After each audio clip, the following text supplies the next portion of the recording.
এই দুধ এমন একটা খাবার, এটা খেয়ে হজম করতে পারলে আজীবন বেঁচে যাবে। নিউট্রিশনের যে ইনগ্রেডিয়েন্টস আছে 6টা, পুষ্টি উপাদান 6টাই আছে দুধে।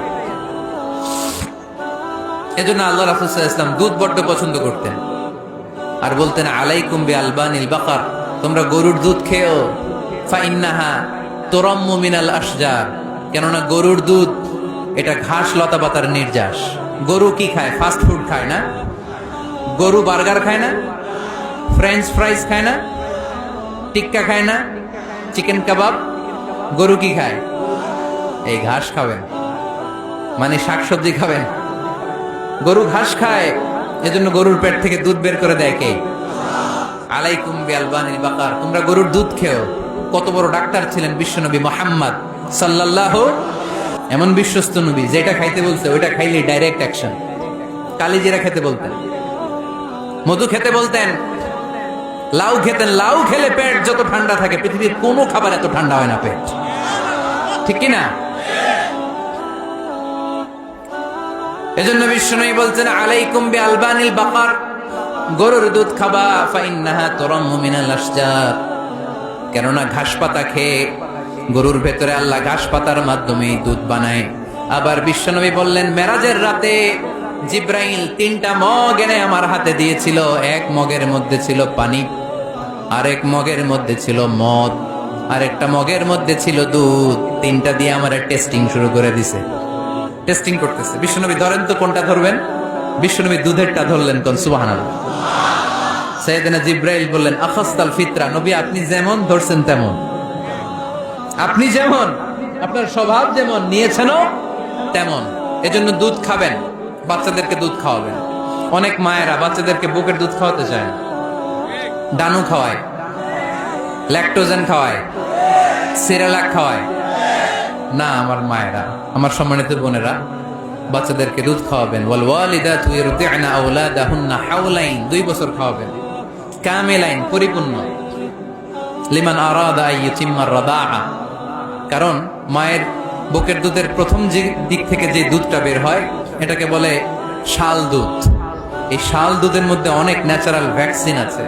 ডাক্তাররা বলেছে বাচ্চাদের ব্রেইন, হাড্ডি শক্ত হওয়া, মেমোরি শার্প হওয়া, উদ্যম আর উজ্জীবিত হওয়ার জন্য, সজীব আচরণের হওয়ার জন্য মায়ের বুকের দুধটা খুবই জরুরি। এটা অবশ্যই খাওয়াবে। আর এই মায়ের বুকের দুধের ভেতরে আল্লাহ বাচ্চার জন্য প্রথম টিকাটা ফ্রি দিয়ে দিচ্ছে। বাচ্চার জন্য কিছু টিকা দেয়া লাগে না, যক্ষা, এটা সেটা, প্রথম টিকাটা ফ্রি। প্রথম টিকাটা আল্লাহ দিয়েছে মায়ের বুকের দুধের ভিতরে। এজন্য নিজেরাও দুধ খাবো, বাচ্চাদেরকেও মায়ের বুকের দুধ খাওয়াইতে হবে, ঠিক কিনা? গরুর দুধের ভিতরে অনেক পুষ্টি আছে, হজম করতে পারলে অনেক পুষ্টি। আমরা যেন বেশি বেশি দুধ পান করি, আল্লাহ তুমি তৌফিক দান করো।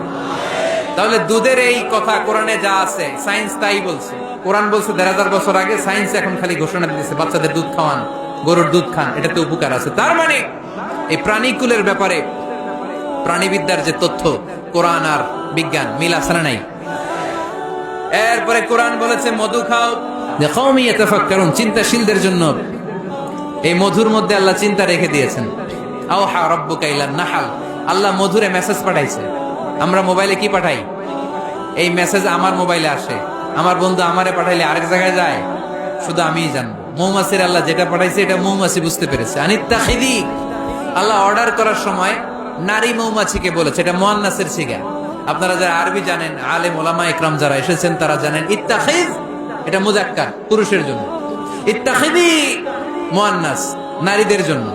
আল্লাহ মৌমাছিকে যখন বলেছেন মৌচাকের বাসা বাঁধো, তখন আল্লাহ পুরুষ মৌমাছিরে বলে নাই, বলছে নারী মৌমাছিকে। কোন মৌমাছিকে?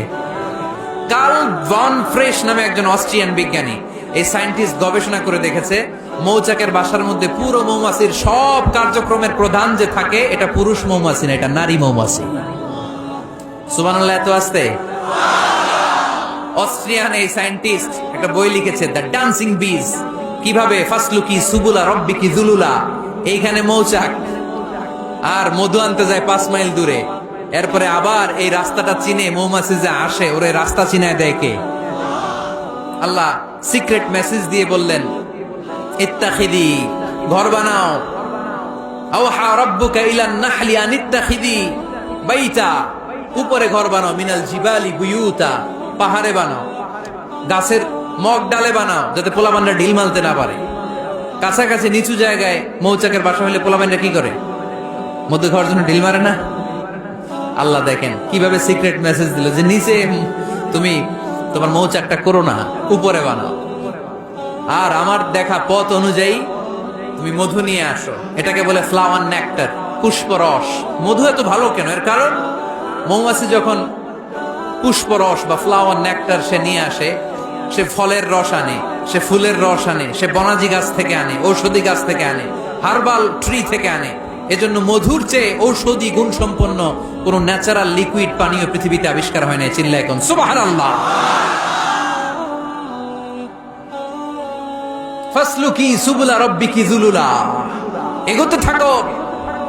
তারপরে মধুগুলোকে নিয়ে বাসার মধ্যে রাখো।